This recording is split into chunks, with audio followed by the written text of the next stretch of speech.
Nagpaalam na si outgoing Defense Secretary Voltaire Gasmin sa mga miyembro ng Armed Forces of the Philippines. Kasunod nito, formal na ring ipinasa ni Gasmin kay incoming Defense Chief Miguel Delfin ang pamumuno sa DND. Si Jade Miguel sa detalye.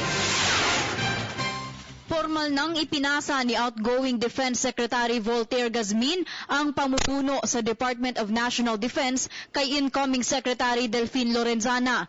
Dating junior officer ni Gasmin si Lorenzana noong nagkasama sila sa Presidential Security Group.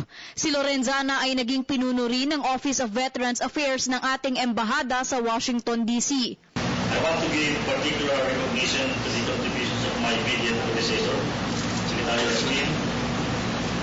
Through his efforts, we have remarkably modernized the AFP through the acquisition of new equipment, which I found out was almost 3 times the funding provided by the 3 previous administrations combined.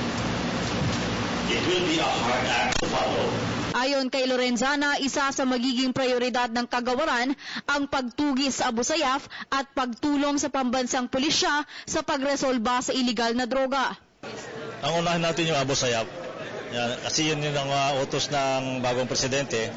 We will address the Abu Sayyaf immediately para at least ma-monitorize sila ngayon tapos hindi na sila makakagawa ng mga ginagawa nila. Pangalawa, we will be assisting the police kasi magkakaroon din sila ng mga malawakang operasyon against criminality, especially drug pushers. Kung kailangan lang naman nila ang tropa na pampadami ng nila, they require warm bodies.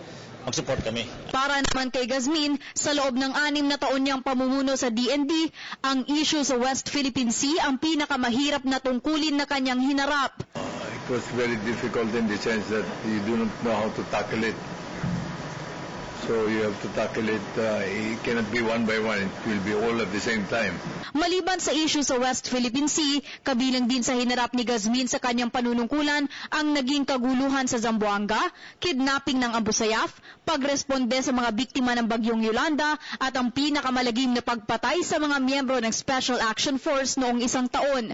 Sa kabila nito, wala naman daw partikular na araw na tuluyan siyang sumuko, lalo na't alam niyang may mga nagawa siyang mabuti para sa kagawaran. And with a very supportive president, I knew I will not fail. So that we were able to pursue a very active modernization program. So as you can see, marami na rin naman tayo nagawa, marami na tayo nabili for the upgrade and modernization of the armed forces. Para sa Telebisyon ng Bayan, Jade Miguel. Hi, ako po si Aljo Bendijo. Subscribe na sa PTV YouTube channel. I-click lang ang subscribe button.